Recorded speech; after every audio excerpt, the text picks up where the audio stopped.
চলুন, আর আমরা এতক্ষণে কিন্তু ডাঙ্গা থেকেই আপনাদের লাইভ সরাসরি দেখিয়েছিলাম। এবারে কিন্তু একটু নৌকোর মধ্যে চলে এলাম। এই নৌকোটি কিন্তু যায় সেই মৌসুমী দ্বীপ, যেখানে বাগডাঙ্গা এলাকা, অর্থাৎ এই যে সমুদ্র, অর্থাৎ এখান থেকে যদি যাওয়া যায়, এটা হাতানিয়া দোয়ানিয়া নদী, এই নদীটা দেখতে পাচ্ছেন, এটা হাতানিয়া দোয়ানিয়া নদী। এই নদী থেকে, এখান থেকে এই নৌকোটি ছাড়ে, আর এই নৌকোটি গিয়ে পৌঁছায় সেই যেখানে বে অফ বেঙ্গল অর্থাৎ মৌসুমী দ্বীপ, এই জায়গাতে যেতে হয়।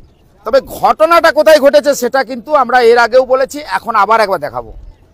ওই যে ট্রলিটা যেখানে লেখা আছে, ওই যে রূপসা, ঠিক ওই জায়গায় একটা ট্রলার ছিল, যে ট্রলারটিকে থেকে যে ঝাঁপ দিয়েছে সেই ওই জায়গাটা, আমি জায়গাটা দেখাচ্ছি, বুঝতে পারছেন? আমরা একটু এই নৌকোতে চলে এলাম, আর নৌকোতে এসে আপনাদের ওই জায়গাটা দেখাচ্ছি। ওই যে, তো ওই জায়গা থেকে যেভাবে ঝাঁপ দিয়ে পড়েছে তাকে খুঁজে কিন্তু পাওয়া যায়নি এখনো পর্যন্ত। এলাকার মানুষ যেভাবে বলেছেন, আমরা কিন্তু ঠিক সেই জায়গায় দাঁড়িয়ে রয়েছি যেখানে দুর্ঘটনা ঘটেছে। আমরা ঠিক তার কাছাকাছি একটা নৌকোতে এসে দাঁড়িয়ে রয়েছি, আর তা দেখাচ্ছি আপনাদেরকে। তো ইতিমধ্যে প্রশাসনের তরফ থেকে তাদের কিন্তু খোঁজাখুঁজি শুরু করে দিয়েছে। প্রশাসন কিন্তু এই নদী থেকে বিভিন্ন জায়গায় যেখানে চলে যেতে পারে বা ভেসে উঠতে পারে, তারা কিন্তু খোঁজাখুঁজি শুরু করে দিয়েছে। অর্থাৎ এই জায়গা থেকে কোথায় চলে যেতে পারে, নদীর কিন্তু স্রোত রয়েছে, কারণ এই নদীর গভীরতা যথেষ্ট। এটা হাতানিয়া দোয়ানিয়া নদী, আর এই নদীর গভীরতা যেমন রয়েছে, সে কারণে এখানে এই ঘাটে কিন্তু প্রচুর নৌকো কিন্তু ভেড়ে, অর্থাৎ দুর্যোগ যখন হয়, প্রাকৃতিক দুর্যোগ যখন হয়, তখন কিন্তু এই নৌকোগুলো এই ঘাটে চলে আসে।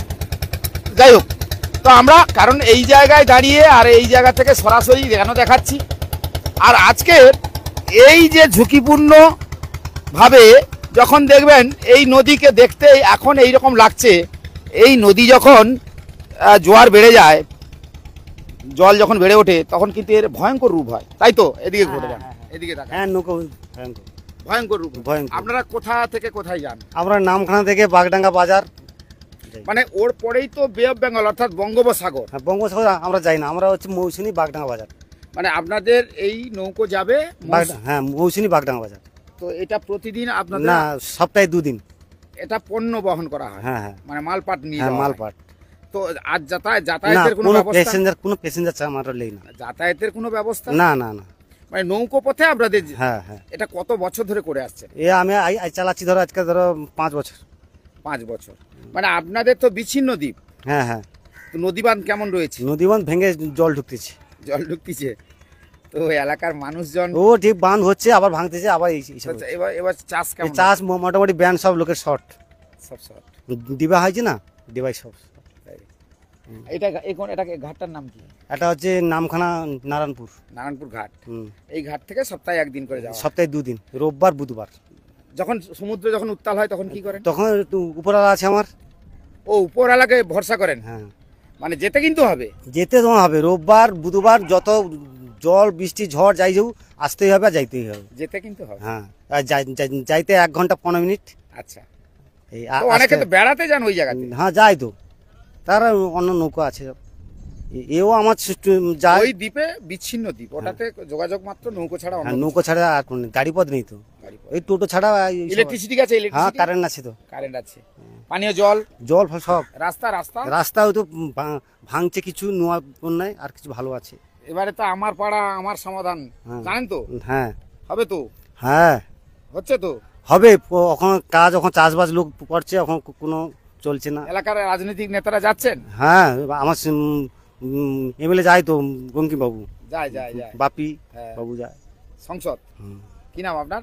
আমার নাম দীপক বারুই। এই দীপকদার কাছ থেকে শুনলেন তো, গ্রামে কিন্তু এখনো পর্যন্ত উন্নয়ন হয়েছে ঠিকই, এবারে সব তো 16 আনা আপনি পাবেন না। তবে আমার ওই কাকাকে একটু দেখাও, এই কি রান্না বান্না হয়েছে আপনাদের? মাছের ঝোল ভাত। দেখেছেন, এই নৌকোতে যদি যেতে হয় কিন্তু সেই তো কখন যাবেন, তার জন্য কিন্তু এখানে দুটো রান্না করে খাওয়া দাওয়ার ব্যবস্থা কিন্তু এই যে যারা দাদা মালিক আর এই যে সব দাদারা রয়েছেন, এনারা কিন্তু এখানেই রান্নাবান্না করে, আর এইভাবে থাকতে হয়। আমি এই দূর থেকে দেখাই এই কাকারা কেমন থাকেন। কত বছর ধরে নৌকো বাইছেন? 5-7 বছর হয়েছে। 5-7 বছর। তো এইভাবেই যাতায়াত করেন? এইভাবে যাতায়াত করেন। তো এই যে কোনো অসুবিধা হয় না?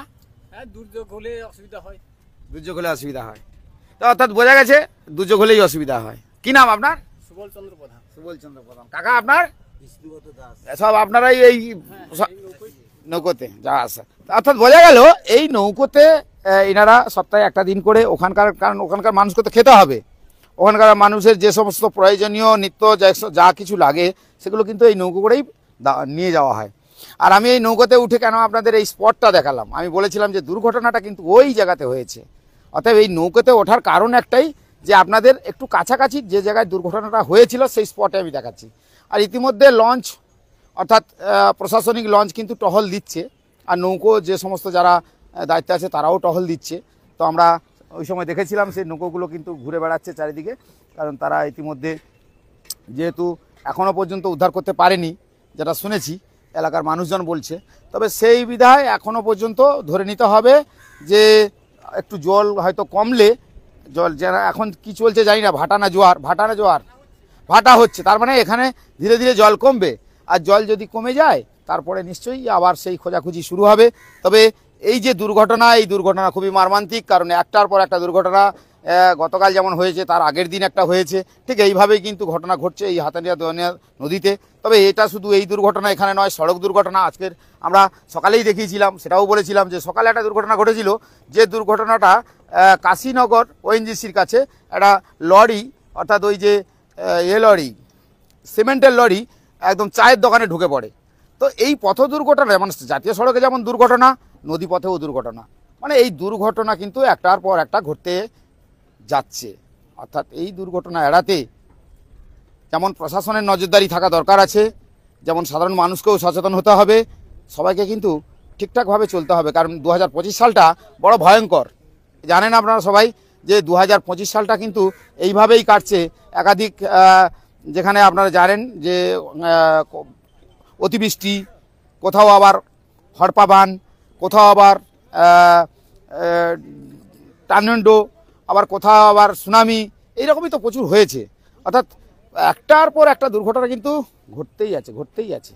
আর মৎস্যজীবীদের একটু দেখাতে বলবো, ওই যে যখনই কাজ থাকে না তারা কিন্তু ওই নৌকোর উপরে বসে বসে তাদের যা কাজ, কারণ এই জাল ঠিকঠাক করলেই তারা আবার গভীর সমুদ্রে পাড়ি দেয়, এটাই তাদের জীবন জীবিকা, আর এইভাবেই তাদের বাঁচতে হয়। তবে আমি পরবর্তী ভিডিওতে নিশ্চয়ই আবার দেখাবো, কারণ এইরকম জায়গা থেকে যেহেতু একটা দুর্ঘটনা ঘটেছে, এখনও পর্যন্ত যেহেতু উদ্ধার হয়নি, আমরা চেষ্টা করব আবার যখনই উদ্ধার বা প্রশাসন খোঁজাখুঁজি শুরু করবে, আমরা নিশ্চয়ই আপনাদেরকে আবার সেই ভিডিও আবার তুলে দেখাবো যে এখনও পর্যন্ত তারা কী অবস্থায় তাকে উদ্ধার করতে পেরেছে, বা উদ্ধার হলো কি না হলো, সেই তথ্য নিশ্চয়ই, সেই দৃশ্য, সেই ছবি আমরা তুলে ধরবো। তবে আপনাদের বলবো আমাদের সঙ্গে থাকুন আর দেখতে থাকুন গ্রামীণ কৃষি শিল্প সমাচার পত্রিকার ফেসবুক পেজ এবং ইউটিউব চ্যানেল, কারণ আমরা বরাবরই সেই জায়গায় পৌঁছে যাই যেখানে দুর্ঘটনা ঘটে।